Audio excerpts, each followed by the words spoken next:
Good evening. So I was watching an interview today with a British guy who I don't think I can say the names of these people because I've had other problems with saying certain things, and then you end up with problems with YouTube. So um, my thing is, I watched a video. It was a really good interview. I watched it. It was a guy from Texas who has a show where he interviews people, and he was interviewing a guy from the United Kingdom, and they were talking about a variety of subjects, but one of those subjects included this concept of like spirituality that this guy from England is talking about. And I really like this guy. I'm glad that he's promoting his ideas. I'm glad that he's promoting the things that he's promoting in the United Kingdom with regard to human rights and freedom. And but the reason I'm making the video is because he does something which I found that other people who get involved in spirituality do, which is they get into these complications about spirituality and dimensions and the mind and all this kind of stuff, and they make it really complicated. And so what I would like to do is share some information with you about why it's not complicated at all, actually, and that you can boil down the universe into the most simplest form of thought. And so let me just give you an example. Like I was listening to this guy from the United Kingdom, who I like, and I appreciate his work. But he goes on and on about the spirit that's like this evil spirit that's keeping people in a state of mind where they're following this evil type of a spirit. And he's talking about the dimensions and how the mind is a computer or the brain is a computer, and he's getting into all this different complexity. And I just want to tell you that the reason it's not complex, and that the universe only has really one basic component to it, and that is thought. There is nothing else to the universe but thought. There's no other way that the universe can come into existence but thought. So what happens is when you get somebody going over their theories of the universe or different dimensions or interdimensional beings and all this kind of stuff, understand that those are all ideas. And if these things exist, they only exist as ideas. That doesn't mean they're not real. And let me give you an example. When you think of something, you can often get a scenery. You think of something and you see it.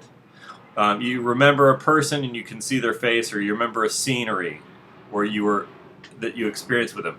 So what I'm saying is thoughts cause scenery, and that scenery we call the mind. And thoughts cause natural law. Natural laws are thoughts that everybody has in common, and those thoughts manifest as natural law. So what I'm trying to say is, when you get into this stuff about the super complex, interdimensional, this and that, and these evil spirits or these different things, understand that basically there's only thoughts.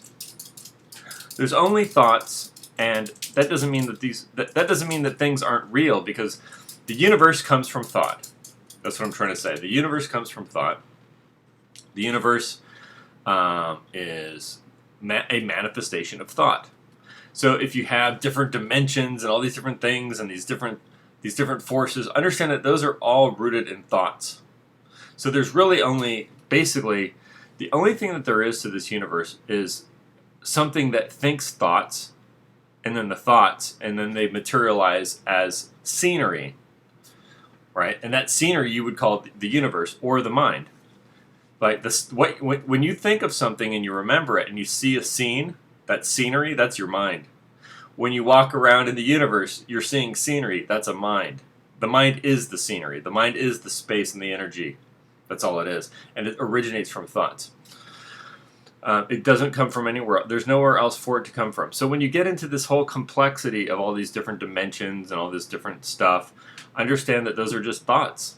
Those are just ideas.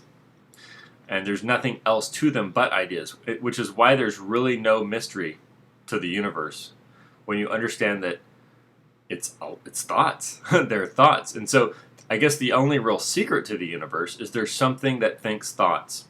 We are, of course, part of that thing. That's the eternal thing. The eternal thought thinker, I guess, is what you could call it. That would be the creator. That would be the God who is depicted in various forms in the Bible. The thinker of thoughts, the creator God. That was the creator God, right? So, of course, that's a fictionalized version, but there is something that creates. There is something that thinks the thoughts. Those thoughts. So that's what I'm saying. When you get into this whole thing of like the mysticism and the Gnosticism and the complexity of the universe and the interdimensional this is and that's, because it's not just this fellow from UK. I've seen people do this for years. I've seen, I remember when as a kid, and I would go to a lot of different parties, and I would talk to different people, and out at camping sites, just all kinds of wild stuff. And people would be, they'd be smoking marijuana or something. They'd go on and about the dimensions and the this and the that, and how and they'd have all these theories. And I'm listening to them talk about these theories. They have all these theories about the universe and how it's made. And you think that there's something that you don't know. You think, well, there must be something about this I don't know, and there must be some cause of all these things that I'm not aware of. There isn't. There isn't something you don't know. There isn't some cause that's beyond your comprehension. Those are all thoughts. And the people that are talking about these different dimensions, they're talking about thoughts. There's nothing else to it than thoughts. Now, every time you think a thought, you could say you open up a dimension, right? When you think about something in the future and you imagine a future, you've created a dimension.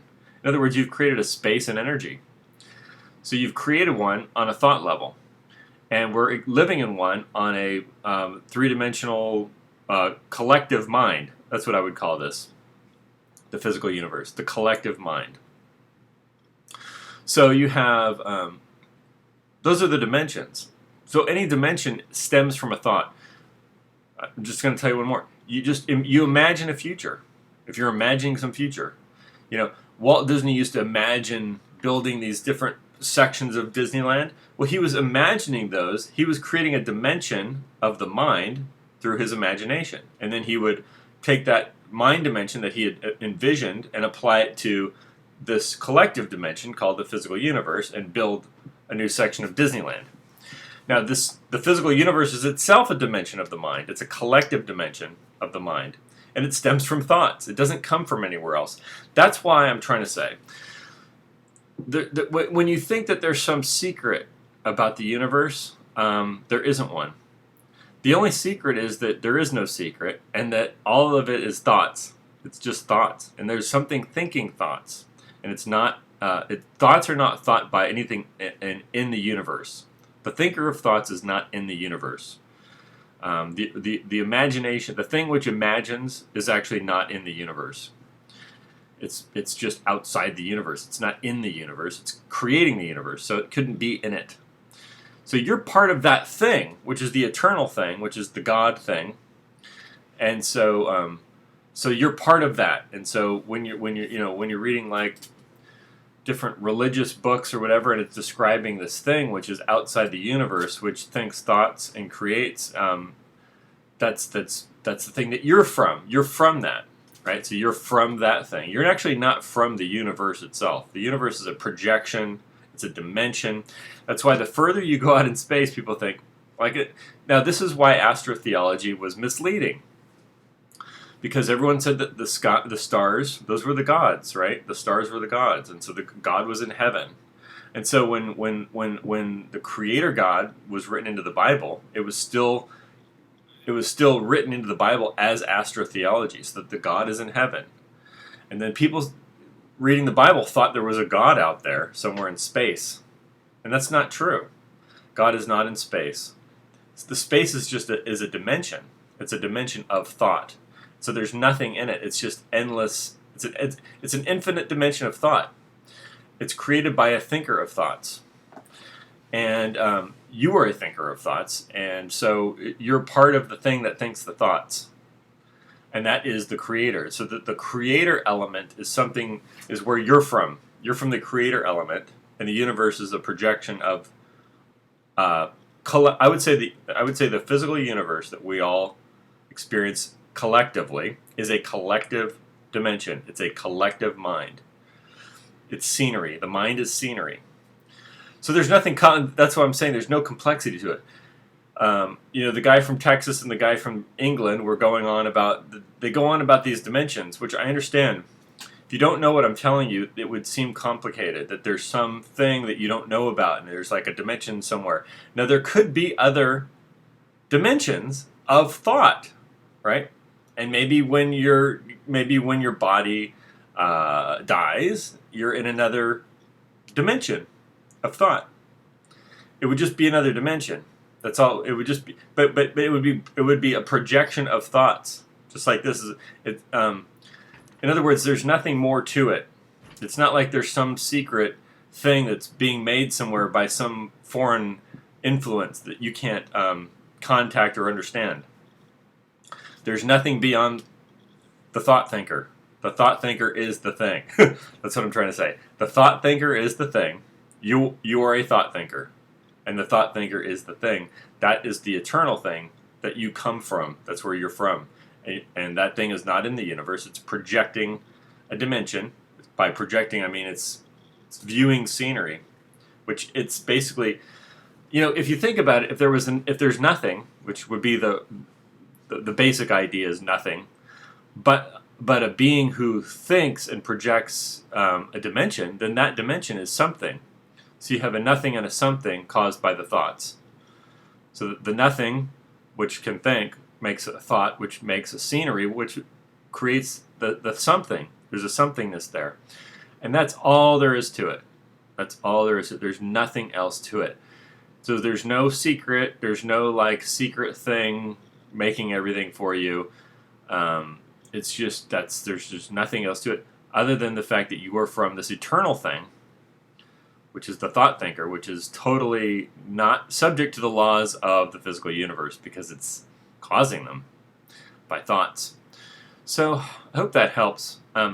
That realization helped me a lot because it does away with any kind of false understanding of, I don't know. There's a lot of confusion, and people, like I said, astrotheology was misleading in that it made people think God was in the sky or in space somewhere. There's something somewhere else causing everything. We're really the causal agent, the thinker of thoughts.